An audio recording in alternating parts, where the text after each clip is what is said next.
Good morning 9th class students. Yesterday we did exercise 1.3 का मैंने 7th part आपको करवाया था. Today I will start with the 8th part. Find 3 different irrational numbers between rational numbers 5/7 and 9/11. वैसे तो बेटे ये वाला सम मैंने आपको ऑनलाइन क्लास में समझा दिया था, फिर भी मैं इसको दोबारा रिपीट करने जा रही हूँ. क्या था? इर्रेशनल नंबर कौन से होते हैं? जो एक तो नॉन टर्मिनेटिंग हो, जिनकी डिवीजन चलती जाए, और नॉन रिकरिंग मीन्स वो डिजिट क्या है, रिपीट ना होते जाएं, कोई बार वाला काम ना हो उसमें. देखिए 5/7 0.714285 इसके ऊपर आ गई है, और 9/11 को जब हमने सॉल्व किया था 0.81. बार का मतलब क्या था कि वो वाले जो डिजिट हैं वो ये वाले रिपीट होते जाएंगे जो इसके डेसिमल के बाद में आते हैं. रैशनल नंबर में क्या होता है, हमारा बार वाला कोई काम नहीं होता. हमारी जो डिवीज़न होती है 1-2 पॉइंट तक वो जाकर स्टॉप हो जाती है, हम उसको बोल देते हैं टर्मिनेटिंग. नॉन टर्मिनेटिंग और टर्मिनेटिंग में यही डिफरेंस है.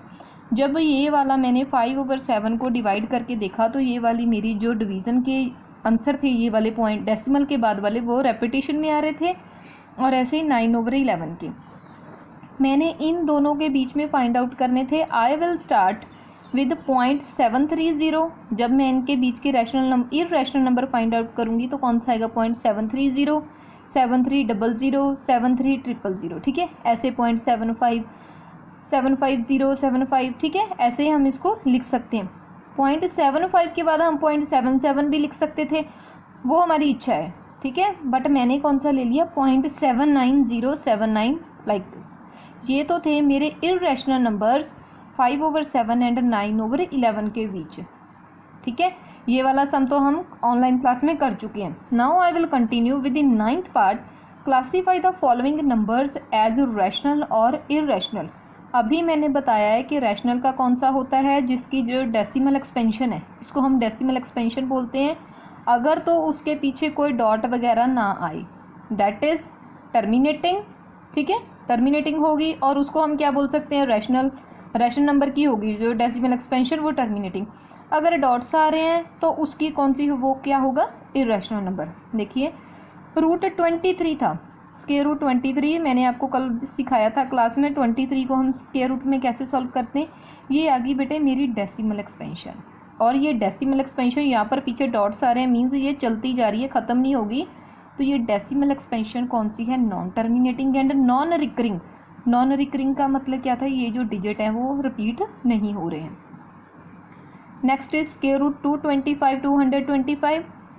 ये था 15 का स्क्वायर हमारा 225 होता है, और इसी का स्क्वायर रूट कितना हो जाएगा? 15. मैंने इसको 15/1 करके लिख लिया, एक प्रॉपर रैशनल फॉर्म बना ली है.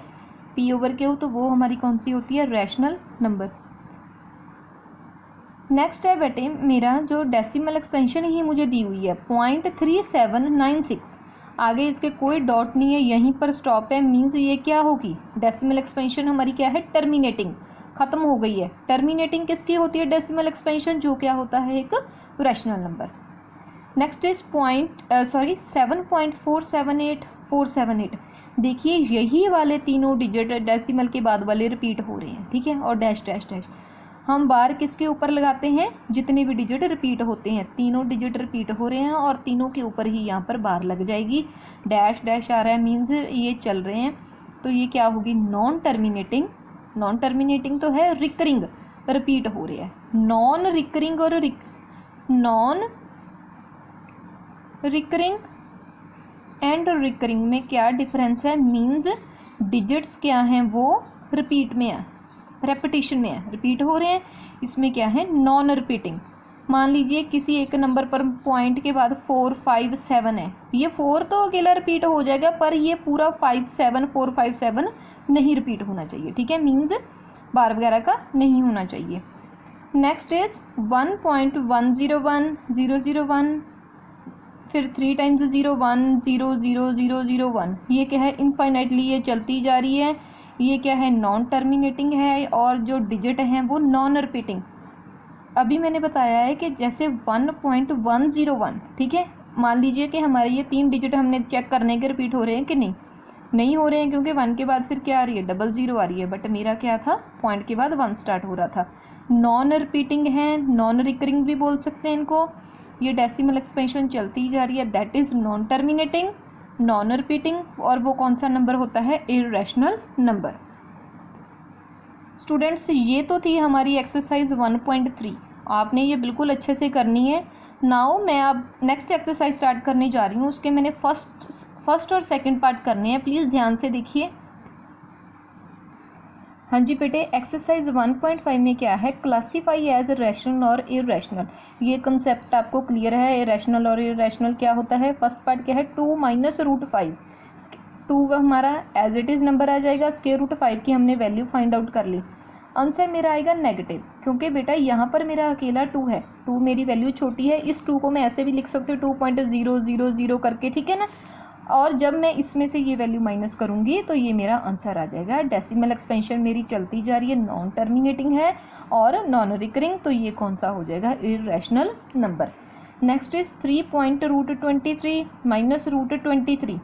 मैंने जब ब्रैकेट ओपन की तो ये वैल्यूज़ कट गई, मेरे पास अकेला 3 आ गया।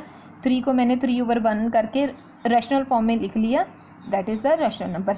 ऐसे ही है 2 × √7 / 7 × √7। देखिए ऊपर नीचे ये √7 कट गया, मेरे पास एग्जैक्ट P/Q रैशनल नंबर आ चुका है। 1/√2, इसको बेटे जब ऊपर √2 और नीचे √2 के साथ मल्टीप्लाई करते हैं हम इसको बोल देते हैं रैशनलाइजेशन। ऊपर आ गया √2 को जब हम 1 के साथ मल्टीप्लाई करेंगे √2, √2 को जब हम √2 के साथ मल्टीप्लाई करते हैं तो हमारा √2 को जब हम मल्टीप्लाई करते थे स्क्वायर के साथ स्क्वायर रूट कैंसिल हो जाता है, तो मेरे पास आ गया ये अकेला 2। प्रीवियस क्लास में मैंने आपको बताया था कि √2 की वैल्यू कितनी होती है, 1.414। मैंने वैल्यू पुट की, डिवाइड किया, तो मेरा ये आंसर आ गया। और ये क्या है, डिवीज़न है जो वो चलती जा रही है, और हमारी डेसिमल एक्सपेंशन क्या है, non terminating and non recurring. तो ये हमारा कौन सा हो गया, इरेशनल नंबर। नेक्स्ट है मेरे पास 2 × पाई। पाई की बेटे मैंने वैल्यू भी बताई थी, 22/7 3.14, ठीक है। जब हम मल्टीप्लाई करेंगे इसकी भी जो डिवीज़न है मीन्स वो डेसिमल के बाद वो चलती जाएगी, that is also known terminating and non recurring, और वो होता है हमारा इरेशनल नंबर। नेक्स्ट है बेटे मेरा सिंपलीफाई। सिंपलीफाई कोई ज़्यादा टिपिकल वर्ड नहीं है, मीन्स आपने इसको सॉल्व करना है। 3 + √3 × 2 + √2, इस ब्रैकेट का मैंने फर्स्ट डिजिट लिया, उसको इस ब्रैकेट की पूरे डिजिट्स के साथ मल्टीप्लाई किया, देन मैंने सेकंड डिजिट लिया, फिर दूसरी ब्रैकेट के साथ मल्टीप्लाई, 3 × 2 = 6, 3 × √2, 2 × √3, ठीक है। √3 × √2 का मतलब क्या है, इन दोनों की मल्टीप्लाई, 3 √6, 3 × 2 = 6 हो गया, √6, ये आ गया हमारा आंसर। Next is 3 + √3 × 3 - √3। ये क्या है, a + b × a - b, और वो क्या होता है, a² - b²। उसी के हिसाब से हमने इसको सॉल्व कर दिया, स्क्वायर के साथ स्क्वायर रूट कैंसिल हो गया, 9 - 3 = 6। माई नेक्स्ट पार्ट इज √5 + √2 का होल स्क्वायर है। ये a + b² का आइडेंटिटी का मीन्स स्क्वायर है, और हम इसको आइडेंटिटी को कैसे सॉल्व करते हैं, ये एक अलजेब्रिक एक्सप्रेशन है। वो कैसे होता है, a + b का square, a² + b² + 2ab। a हमारा हो गया √5 का स्क्वायर कर दिया, b है हमारे पास √2 की वैल्यू, उसका स्क्वायर, +2 × √a √5 × √2 2ab। स्क्वायर के साथ स्क्वायर रूट कैंसिल हो गया, 5 + 2 2 × √10, 5 + 2 दोनों ऐड हो गए, 7 + 2 √10। ये था हमारा आंसर। ये देखिए नेक्स्ट पार्ट, √5 - √2 × √5 + √2। सेकंड पार्ट के जैसे वहाँ पर प्लस वाली वैल्यू आगे थी, यहाँ पर प्लस वाली वैल्यू पीछे है। ये क्या है, a - b × a + b, अभी मैंने बताया वो होता है a² - b²। इनको सॉल्व किया, स्क्वायर के साथ स्क्वायर रूट कैंसिल हो गया, 5 - 2 = 3। ये आ गया हमारा आंसर। बेटे ये आपने बिल्कुल अच्छे से करने हैं, अगर कोई प्रॉब्लम होगी then we can do in the live class.